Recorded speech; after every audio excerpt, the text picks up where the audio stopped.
Aprendo en Casa. Bonito día a todas las familias que nos están viendo. ¿Cómo se encuentran el día de hoy? Yo me encuentro muy bien. Soy Patricia Barreto y quiero darles una vez más la bienvenida a Aprendo en Casa, una iniciativa del Ministerio de Educación para seguir descubriendo cosas nuevas e importantes para nuestras comunidades desde nuestros hogares.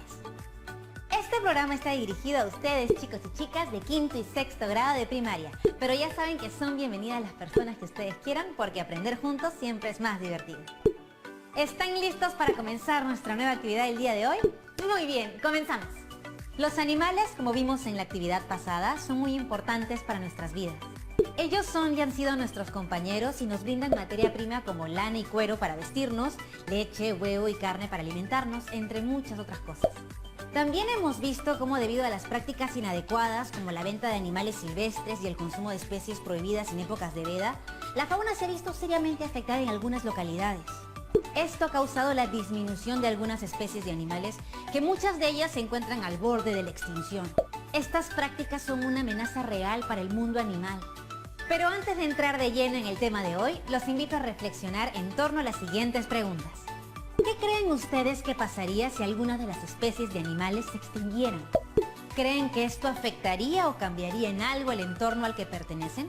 ¿Creen que todos los animales sirven para algo y tienen una razón de existir? Los animales son parte de la naturaleza y protegerlos es también cuidar toda la vida que existe en ella. Por eso hoy vamos a descubrir el rol que cumplen los animales en los ecosistemas y cómo se relacionan entre ellos. Tengan a la mano un cuaderno u hojas de papel, un lápiz para que tomen nota y no se pierdan de nada. Recuerden que todo lo que aprenderemos en estas actividades les servirá para crear sus propios juegos de mesa, que además de divertirlos, les ayudará a comprender por qué es importante promover la protección y el cuidado de los animales. Mientras tanto, para la actividad del día de hoy, nos contactaremos con nuestro querido profesor Gustavo, que es un amante de los animales y conoce mucho sobre ellos. Hola, profe, ¿cómo está? Muchas gracias por la bienvenida, Patricia. Soy el profesor Gustavo Romero Velarde. Estoy contento porque hoy tenemos la oportunidad de resolver juntos un reto muy interesante.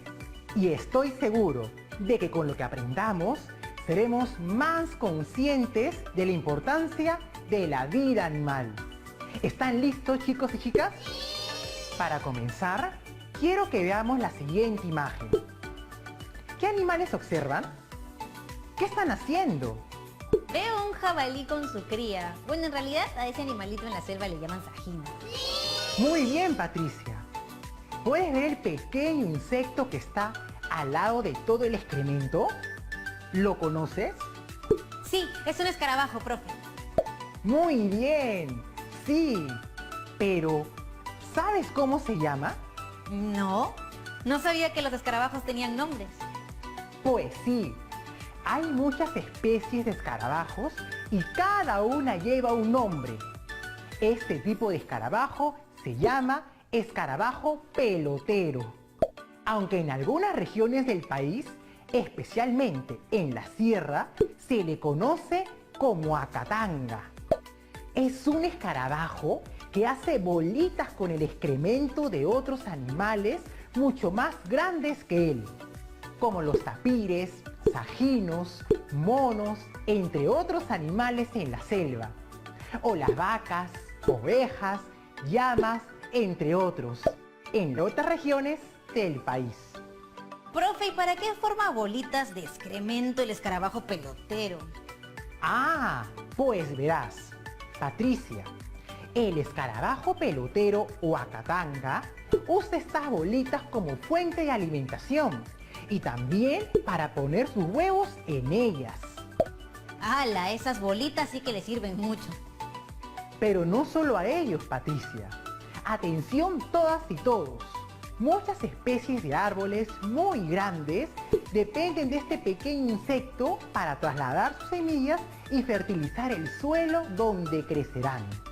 Y no solo eso, Patricia, sino que al juntar el excremento y enterrarlo, permiten que otras especies de insectos se alimenten, manteniendo un suelo más fértil y limpio. ¡Wow! Un pequeño insecto sumamente importante para otras especies de animales y también para las plantas. Así es. Así como este pequeño escarabajo, todos los animales cumplen funciones muy específicas en la comunidad de seres vivos de la cual son parte. Justamente es lo que vamos a investigar ahora, el rol que cumplen los animales en los ecosistemas. Profe, usted ha mencionado una palabra que creo que entiendo, pero no estoy tan segura. ¿Podría contarnos qué son exactamente los ecosistemas? Por supuesto que sí. Para entender la definición de ecosistema, veamos estas dos imágenes. ¿Qué observan? Fíjense en los seres que habitan allí y cómo se relacionan unos con otros. Ajá, en ambas imágenes veo diferentes animales, plantas, suelo, agua. Todos están compartiendo el mismo espacio. Muy bien, Patricia. Un ecosistema es el conjunto de diferentes seres vivos, el medio físico que habitan, es decir, el suelo, el aire, el agua, las piedras y las relaciones que existen entre ellos. Ahora, con eso en mente, veamos esta imagen. ¿Tú considerarías que esta maceta es un ecosistema? Bueno, es una maceta que tiene tierra y sus plantas. ¿Habrá ahí un ecosistema? No estoy segura. Pues despejando tu duda, sí, ahí hay un ecosistema. Hay tierra en la cual viven pequeños animales como insectos y lombrices que son necesarios para que la planta crezca. Estos seres se relacionan entre sí y necesitan del agua, aire y luz solar. Ah, eso quiere decir que los ecosistemas no necesariamente son muy grandes. Hay ecosistemas de todo tipo y tamaño. Pequeños como los que encontramos en una maceta, en una pecera o en un jardín. O tan grandes como nuestra selva amazónica. Ah, ya entiendo todo. Y hablando de la selva tiene un montón de especies en su territorio, ¿no es cierto? ¿Cuántas serán? ¿Usted sabe cuántas especies de animales existen en el mundo, profe? Los científicos calculan que existen aproximadamente 7 millones de especies de animales en el mundo. Y en el Perú, que es un país megadiverso, es decir, tiene una gran cantidad de animales, plantas y otros seres vivos. No se conoce el número total de especies de animales, pero se sabe, por ejemplo, que existen 1847 especies de aves. ¿En serio? ¿Y solo de aves? ¿Cuántas serán entre todas las especies? Deben ser un montón. Así es, Patricia. Ahora cuéntame, ¿tienes algún animal favorito? Claro, de los domésticos es el perro, pero de los silvestres es el oso de anteojos. Sé mucho sobre él, por ejemplo que tiene otros nombres como oso andino o kumari en quechua. Se llama de anteojos porque tiene unas manchas blancas alrededor de los ojos que parecen lentes. Puede medir hasta 2 metros de alto y pesar 130 kilos. Es el único tipo de oso sudamericano. ¡Ajá! Realmente es tu animal silvestre favorito. Además, es un animal omnívoro, o sea que come plantas y animales, aunque mayormente se alimenta de frutas. Muy bien, Patricia. Y el oso de anteojos vive a lo largo de la cordillera de los Andes. Es tan famoso que aparece en una de las monedas de un sol y además a veces visita Machu Picchu, especialmente ahora que no hay turistas. Me encanta tu entusiasmo, Patricia. Dime, ¿tú crees que el oso de anteojos es importante para el ecosistema? Claro que lo es. Al comer frutas ayuda a dispersar semillas en su excremento, con lo que crecerán nuevas plantas.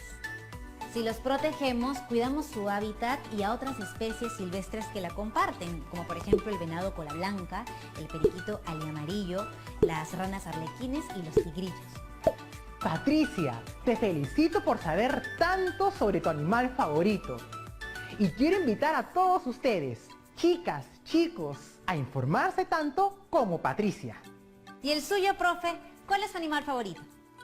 Ah, pues mi animal favorito es la lechuza. En algunos lugares del país se la conoce también como tuco. Es un ave muy especial que vive en desiertos, campos de cultivo, pastizales, etc. Se alimenta mayormente de ratones y pequeñas serpientes y tiene sus nidos en huecos en la tierra. Es realmente increíble ver volar a las lechuzas, porque además, cuando lo hacen, emiten un pitido muy característico. ¿Y qué papel cumplen las lechuzas en el ecosistema? Por ejemplo, controlan la cantidad de ratones en los campos de cultivo. Profe, pero usted mencionó que las lechuzas también comen pequeñas serpientes además de ratones. ¿Cómo se relacionan con su ecosistema en general? Para responderte, veamos juntos esta imagen. Ahora, tomen sus cuadernos u hojas y un lápiz y anoten estas preguntas. ¿Qué ven? ¿Qué papel cumple cada uno de los seres vivos en la imagen? ¿Qué pasaría si desapareciera alguno de ellos? Vamos a irnos a una pausa comercial y durante este tiempo intenten responder las preguntas junto con sus padres o hermanos u otro familiar. Genial. Nos vemos en breve, queridos amigos, así que ya volvemos. Estamos viendo Aprendo en Casa, Primaria.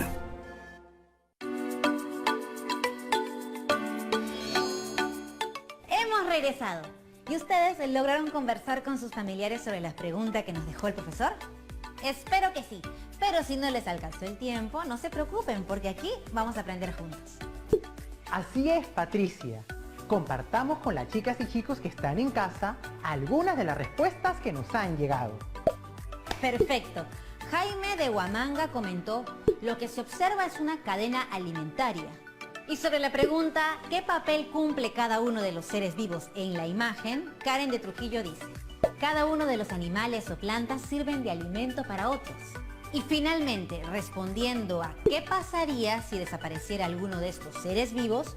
Junior de Puno menciona: si desapareciera uno de estos seres vivos, entonces los otros animales se podrían quedar sin alimento y morirían. ¡Qué respuestas tan acertadas! Siguiendo lo dicho por Jaime, lo que observamos en la imagen es una cadena alimentaria. Esta cadena nos enseña las relaciones alimenticias que existen entre los seres vivos. Es decir, cómo el alimento pasa de un ser vivo al otro. En las cadenas alimentarias, todo ser vivo se alimenta del que está antes en la cadena y este, a su vez, será comido por otro. Veamos los elementos que conforman la cadena alimentaria de la lechuza, que vimos en la imagen anterior. Viendo la imagen, yo creo que los elementos son las plantas que producen alimento, los animales que comen esas plantas, los animales que se comen otros animales y los que finalmente se encargan de descomponer los restos. ¡Qué buena deducción, Patricia! Profundicemos un poco más.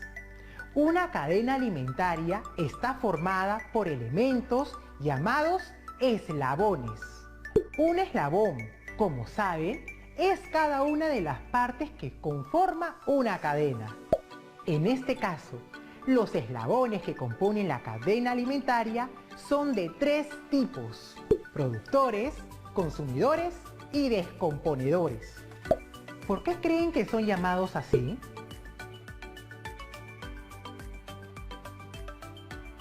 Muy bien, nos han llegado algunas respuestas. Patricia, ¿nos ayudas leyéndolas? Así es, profesor. Esta es la respuesta de los hermanos Joaquín y Lisbeth. Ellos nos dicen: los productores son los seres vivos que producen los alimentos, que serían las plantas, como el maíz. Los consumidores son los que se comen ese alimento y también se comen entre ellos, como por ejemplo la serpiente que se come al ratón. Y los descomponedores son los hongos, que se encargan de podrir la carne muerta. Estoy realmente sorprendido de las respuestas. Muy bien, Lisbeth y Joaquín. Tal y como lo mencionan, los productores son los seres que son capaces de producir su propio alimento. Es decir, son seres autótrofos, como las plantas, y terminan siendo alimentos para otros seres.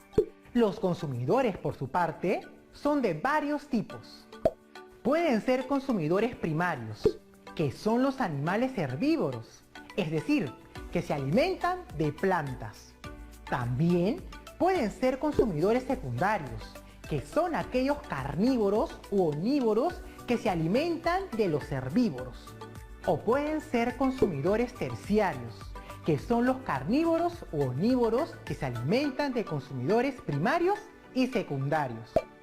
Luego, cuando uno de los seres vivos integrantes de la cadena alimentaria muere, entran a actuar los descomponedores, que son los encargados de que los desechos o restos de los otros eslabones pasen a formar parte del suelo. En este eslabón se encuentran los hongos, los gusanos y microorganismos como bacterias que se alimentan de desechos vegetales y animales. Los seres pertenecientes a este eslabón son muy importantes porque luego de alimentarse de los desechos, ayudan a que el suelo esté fertilizado y listo para recibir a las plantas, es decir, nuevamente a los productores. Entonces con los descomponedores queda completa la cadena alimentaria, ¿verdad, profe? Así es, Patricia, buen trabajo.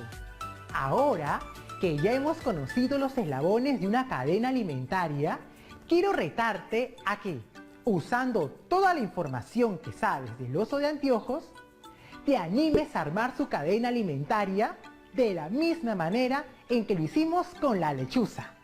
Cuando terminemos con esta actividad, chicas y chicos que nos ven en casa harán lo mismo con sus respectivos animales favoritos. ¿Estás lista, Patricia? Sí. A ver, yo sé que el oso de anteojos es omnívoro, pero come mayormente frutas.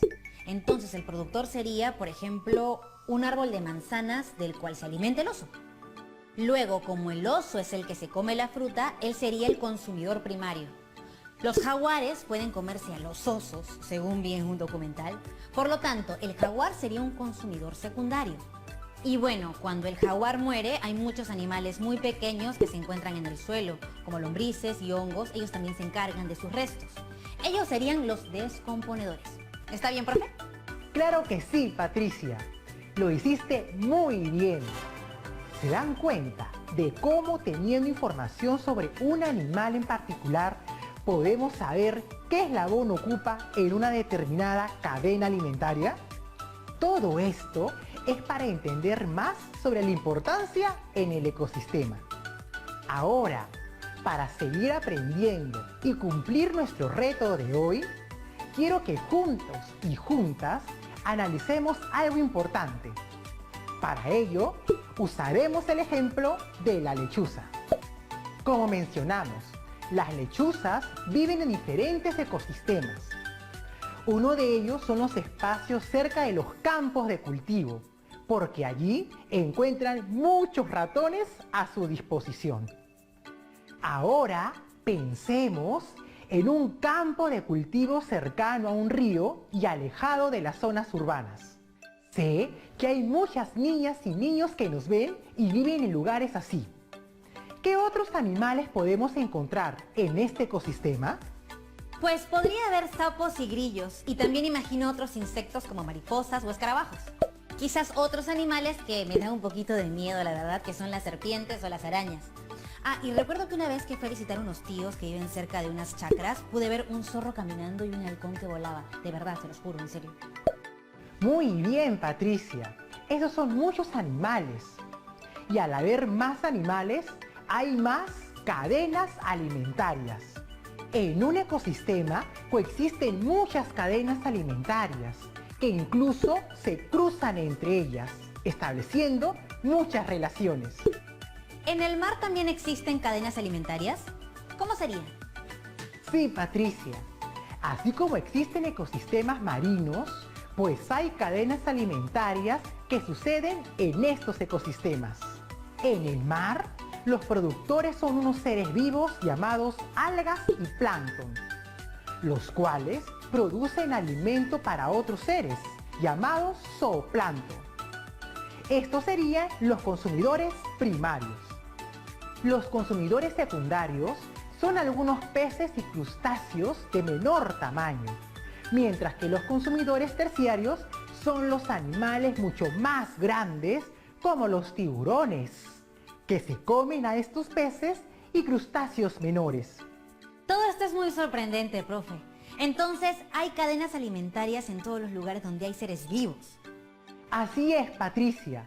Las cadenas alimentarias se dan todo el tiempo en todos los espacios donde hay seres vivos. La naturaleza funciona como una máquina en la cual cada pieza, aunque sea muy pequeña, es irreemplazable porque cumple funciones específicas. Sabiendo esto, quiero invitarlas y a invitarlos a reflexionar una vez más. Los problemas que hemos visto, como la caza indiscriminada, el tráfico de animales y la contaminación, ¿afectarán a las cadenas alimentarias? O peor aún, ¿qué pasaría si parte de una cadena desaparece? Si cada ser vivo es como una pieza de una máquina, entonces si desaparece una pieza, la máquina no puede funcionar. Exacto, Patricia. Como hemos visto hoy, los animales son piezas fundamentales de las maquinarias que son los diferentes ecosistemas. Cumplen un rol fundamental y por ello su desaparición causaría graves problemas. Tengo un ejemplo para que comprobemos esto. Veamos estas dos imágenes. ¿Qué relación creen que existe entre estos animales? Yo sé, el zancudo es alimento del sapo. Exacto. Pero, actualmente, ¿qué está sucediendo con estos animales? A nivel mundial, los anfibios, entre los cuales están las ranas y los sapos, son el grupo de animales con mayor riesgo de extinción. Se calcula que el 40% de las especies de anfibios están a punto de desaparecer. Esta situación es muy grave porque los anfibios, dentro de su cadena alimentaria, se alimentan de varios tipos de insectos, entre ellos los zancudos. Eso querría decir que, si los sapos desaparecieran, las poblaciones de zancudos se incrementarían. Esto sería una amenaza para la salud de los seres humanos, ya que hay enfermedades que se dan por picaduras de estos insectos, como el dengue. Increíble. No me había dado cuenta del rol tan importante que cumple el sapo en su ecosistema y por ende en el nuestro. ¿Y por qué se están extinguiendo los anfibios, profe? Principalmente por la contaminación de los ríos, las lagunas y las acequias. Ay, profesor, qué pena que por acciones del ser humano se esté destruyendo los hábitats de los animales. Efectivamente, cada vez hay más zancudos en verano y realmente son molestosos. Y también he visto en las noticias cómo afecta el dengue a la población de la selva de nuestro Perú. Qué tristeza, la verdad. Pero los insectos no son malos en sí, Patricia. Hay otro animal que produce la miel que consumimos en el desayuno o en postres. ¿De qué animal creen que estoy hablando? De las abejas. ¿Y por qué creen que las abejas son indispensables para nosotros, los seres humanos, y para el ecosistema en general? Yo creo que son importantes porque viajan entre las flores llevando el polen y así pueden nacer otras plantas. Así es, Patricia. Gracias a las abejas, el 71% de los cultivos que sirven para nuestra alimentación son polinizados por las abejas. Además, hay otras especies de plantas que no son de consumo humano, que requieren la polinización de estos insectos. Lamentablemente, la contaminación y el uso de pesticidas hace que las abejas vayan desapareciendo muy rápidamente. Si las abejas desaparecen, probablemente estaremos en graves problemas. ¡Wow! Aunque las abejas me dan un poquito de miedo por la picadura, ahora empiezo a quererlas porque finalmente hacen mucho por los ecosistemas en general. Pero no puede ser que todos los insectos sean buenos o útiles. Yo sé que usted dijo que todos los animales tienen una función, pero ¿está seguro de que las moscas están incluidas? ¿Está seguro?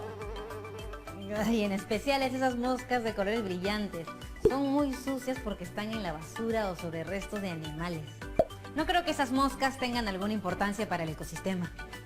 Patricia, esas moscas de colores brillantes cumplen un rol muy importante porque ayudan a descomponer materia orgánica muerta. Por eso se encuentran sobrevolando y alimentándose de restos orgánicos como restos de animales muertos.